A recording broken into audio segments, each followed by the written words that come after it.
السلام عليكم ورحمة الله وبركاته والسلام يا ميل والبا ديغا داوانيسان يسي والبا oo marka dib maqlaysan ba muuqaalkan waxaan ku soo gudbin doonaa dhowr qodob oo kooban waxaan marka hore ka hadli doonaa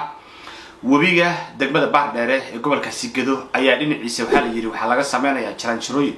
kadibna waxa la jeexay channel aan isleeyahay in mustaqbalka noqon doonaan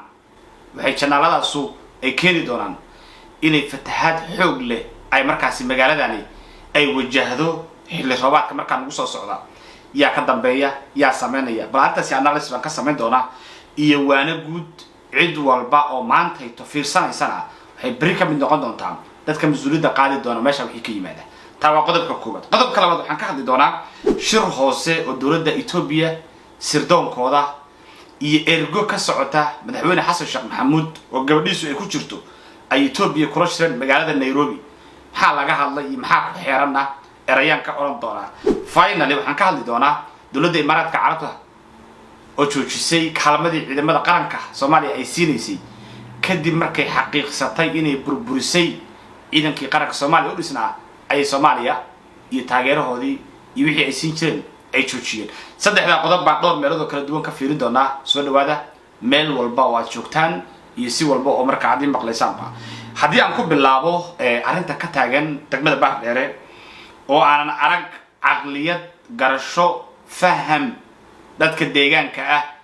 ee arinta ka dhana iyo in wax la iska weydiiyo oo aan bal doonayo inaan ummadda aan aragti ku kabo sawirkan aad arkaysaan waxaa la jeexay ugu yaraan ilaa 2 mitir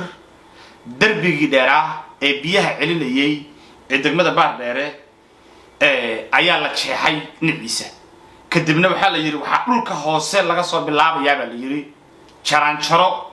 la sheegay in markaas loo isticmaali doono bahal feeri la yiraahdo sida daraadeed waxa isweydiin mudan miyaysan jirinin qaab kale oo jaranjaro loo dhisi karo ma blockade la isa saaro ma darbi la dhiso inta darbigii biyaha celin la duminayo ma darbi kale la dhiso ma asaga la dul saaro ma jaranjaro la sameeyo dadka ay ku soo fuulaan haddii inta danta laga leeyahay inta ay tahay waxaan isleeyahay aqoon xumo injineernimo ayaa meesha taalaan injineer ahayn ana waliga waxba dhisnin ayaan aqliga yaga ku garan karaynaa in darbi la dumiyaa wax ka iman karaya waxa soo socda xilli roobaad runtii aad iyo aad looga dayrinayo waxa caalamku uu qorayaan sawirka meesha ka arkaysaan waa sida caalamka ay uga digayaan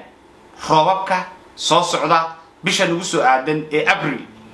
roobkaasu meel kala duwan ayay ka daayaan laakiin waxaan rabaa inaan idin tuso meesha ay qatarta ka tahay dadka deegaanka degan ee Gado ee wabiga hareerihiisa degan waxaan u sheegayaa hadda la joogo waa inaad ogaataan meelaha degmooyinka ah ee ka agda dhow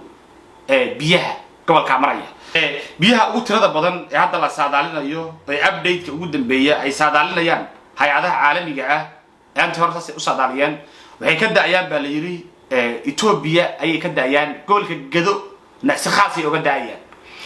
مالها أي كده أيام مركز في ريسو ومالها عن علامة البلوغة اللي ده هاي وأروس كإسعارين وأنا مالها وبيجه شبا وبيها ككير أيضا عبسيد على قبو مركز إلى بيه بدن إيمان دونا قبل كجدو يسوماليا ينورد سوماليا إن وبيجي جيس كيسي لتشيحو ما garanay danta laga leeyahay waxa fulinaya mashruucan hay'adan maalda ka warramayay ee magaceeda Al-Rahma la yiraahdo fulinaysa ma jirto xna cayr war hay'adan u qabo laakiin waxaan arkayaa inay wax qaldayaan marka dhaliyada iyo qaraabada iyo dadka Al-Rahma naga dhaxaysa waxa ka weyn dalka iyo ummadda dhulka joogta inaan u cabsana ayaga tooda ka weyn maahan afar qof oo u shaqaysan ama qaraabanahay ama garanaya siraan garanaya ma wixii karaya wajigooda inaan ka fiiriyo inaan ka aamuso musiibooyinka dalka ka dhacay wax suurta kala ma dadku inay fahmi karaan waxaan ka hadlayna wadan caam ah wadan shakhsi ah di Abdullahi Luulaadi Farax Luulaadi Rahmaad kamid tahay ma aha adiga inaan ku didanahay project-yada qaar kamid ah iyo qaabka loo wado dan caam ah meesha taala shaati reer leeyahay shaati qof leeyahay meesha ma yeelan xaq baan u leenahay ka dhalinyaro ahaan ka shakhsiyan inaan comment gareeyo waxaan u arkay inay qaldan yihiin arintan way qaldan tahay arin la aqbali karayna ma ahan waana musiibo in bunda in la dhisaa maxaa la yiraahdaa jaranjaro وحنا مشاكل وما أركو حنا زيادة نيسو عدة لسه يستنا واحد وين قلنا نرجع مجرته لكن واحد في رسالة ويل كان تاجن هالكيساس قرب كعه هوسه أيها دربي قال قاضي اللي يجيها بين وكشيا دربي بيها علي بالدنيا هلا يشجع ماشي يكون أدنت هاي ومن المجال أي شيء ما كتاي وجود أي كتاي شنال بان وتشيحي بيو راعم على تشيحه ما إيمانه يا إن بيو فتهذا حق له سيد أيضا بيرلا ورابر يا شنال تشيحه أيضا ليه شنال لسه سكر بيا لو لسه دربي على ساري كريمين ما قرنا يقول لي أنت وحنا بينا كوكب غضب كأنت أنا كبحين وحاجر نمان إنجنير الشيغان أياه magaca beesha mareexana sheeganaya oo yaan loo tira hadlay markay maqaran inaan engineer u dirayno degmada Baxdheere anaga mareexana ma nahayrtii bay yiraahdeen hal su'aal baan weydiiyay waxaan weydiiyay maalinka xanuunsan tahay isbitaal u baahan tahay ma isbitaalka reerkina aada mise isbitaalka kuugu fiican ee caafimaadka ka taxadirid aadaysa baan ku midka caafimaadka fiican laan aadiyaa sidaas la midaan ku engineerku waa specialization waa cilmi markii la doonayo in wax fiican la dhiso dadka ugu quality-ga badan baa la raadiyaa baan ku hadaad engineer tahay baaga muddo maadan ahaatee baan ku waraaqana meelaha kuma adag qorteen laa maalin ka bacdi waraaqdan soo saareen ayuu caayan arkay wiil youtuber wiil kara dalila waa caadi weeye laakiin waxa la qabanaya waxa ka qaldan in la sheegaa dadka loo sheegaa lama qarin karayo arinta reer Bahrain uu sheegay masuuliyadda ka timaada gudoomiyaha gobolka Gaza Cabdullaahi Shibir oo afkay kula hadlay oo sheegay gudoomiyaha ku-xigeenka degmada Faarax Turbac waan u sheegay dadka loo tira badan waan u sheegay hay'adda Ar-Rahma ninka ugu sareeya waan u sheegay meesha wixii ka yimaada ninka masuulka baan ku iri waxaan u sheegayaa ummadda reer Gado waxaan u sheegayaa ummadda Soomaaliyeed musiibada meeshan ka timaada dadka hadda aan sheegay iyo kuwa kala shaqeynaya adinka qaadaya fatahaada ka timaada darbiga aad sheexdeen ee degmada Baxdheere qodobka halkaas nooga baxaya waxaan rabaa inaan u galo arinta la xiriirta ee xogaha ah ee kulanka qarsoodiga ay xal ka dhacay magaalada Nairobi ee dalkaasi Kenya xogaha aan helayno ayaa waxay sheegayaan in sirdoonka Ethiopia iyo wakiilo ka socda madaxweynaha dalka Xasan Sheekh Maxamuud ay Nairobi ku kulmeen hadda waa wakiilo arrin la yaab leh weey weligeed ma arag sirdoon iyo wakiil la kulmaya dadkii kulmay ee sirdoonka la kulmay qaar ka mid ah aan magacyadooda helay baan doonay inaan idin sheego qofka ugu horeeya waa Cali Balcad oo wasiir ku-xigeenka wasaaradda arrimaha dibadda ninkan wuxuu noqday nin ka mid ah dadka dhibaatada maanta dawladda Soomaaliya haysata dadka ugu tirada badan mid ka mid ah ayuu ninkan noqday dhibaatooyinka dalka haysta ee saxiixiyada iyo wasaaradda arrimaha dibadda hareeyay waan hadda wasiir ba loo baahan oo laga tagay ninkaanu waa ninka Xasan gacanta midig u ah oo waxa la waxaad arteen heshiis ninka u saxiixan ninkan weeye dalkana wasiir arrimaha dibadda male waa abgaal madaxweynuhu ku raadiyaa ninkan arkaysan ninka kale ku xiga asaguna waa Jibriil Cabdulle waa safiirka Soomaaliya u fadhiya dalka Kenya asaguna waa abgaal asaguna wuxuu ka mid yahay ergadii xal la diray waxa kale oo saddexeeya gabadha Xasan Sheekh Maxamuud Jihaan la yiraahdo asaguna gabadhiisa weeye waxa afaraya Xuseen Macalin ninka la yiraahdo cod garanaysaan oo la taliyaha amniga qaranka ah ee Xasan Sheekh Maxamuud oo murursada ninkaanu waxa shaneeya Cabdiraxmaan Cayntee asaguna waa murursade waxa ku jira oo kale in la yiraahdo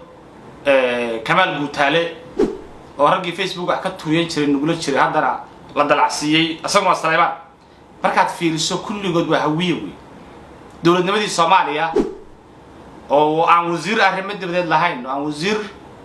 amni aan lahayn oo aan waxba lahayn koox yar oo Xasan ku reer ah iyo dad yar asaga la asxaab oo la qabiila ay dawladnimadii Soomaaliya ku saarto waxa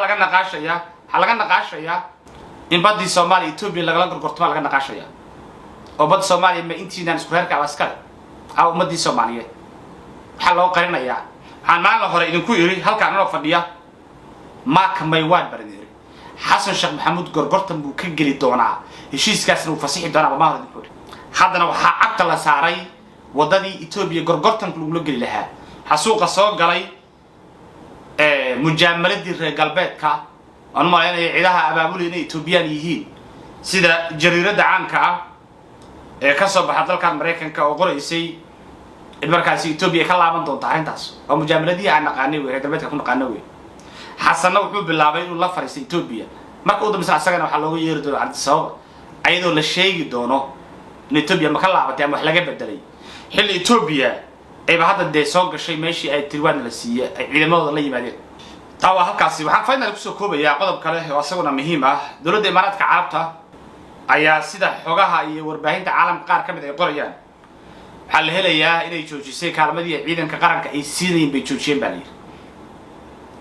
قرمي يشوفي وحي يشوفين حلي عيدا كقرن كبربريين عيدا بمهرنا يسيرنا يعني taasoo runtii aad arkayso in ajandaha laga lahaaba ay ahayd in ciidankeena la burburiyo markaasay abaabada kala laabato xasan sheekh maxamuud ayaa hadda wuxuu ka soo bilaabay zero in ciidan la dhiso wuxuu la fariisanayaa turki wuxuu tagayaa xeelooyinkii turkiga waxaa hadda kow la qorayaa ciidamadii gorgor maalinka la baabiinayaan ku helay ciidanka waa la baabiinayaa warsaraakiisha ciidanka baabiinaysa ee xilalka haysa haddaysan waxba samayn karin hala bedelo wax alla wixii ciidanka ku dhacay saraakiishi meesha joogtay baa wali xasan u joogtay xuseen macallin baa wali meesha fadhiya ma talad wali meesha fadhiya ragii lagu tuhmayay ragii ku eedeysnaa al-shabaabnimo ragii ku eedeysnaa in dalka ciidanka burburinayaan ayaa wali meesha fadhiya ciidankiina koob laga soo bilaabo Soomaaliya Ilaahay baan u weydiinayaa dawladnimo iyo midnimo iyo dawlad xasan iyo raga ku hareeraysan qabyaaladaysan dhaanta intaasaan ku soo koobayaa inta dib isaga soo laabanayno عندك أنت يا سيدنا ودينه السلام عليكم ورحمة الله تعالى وبركاته.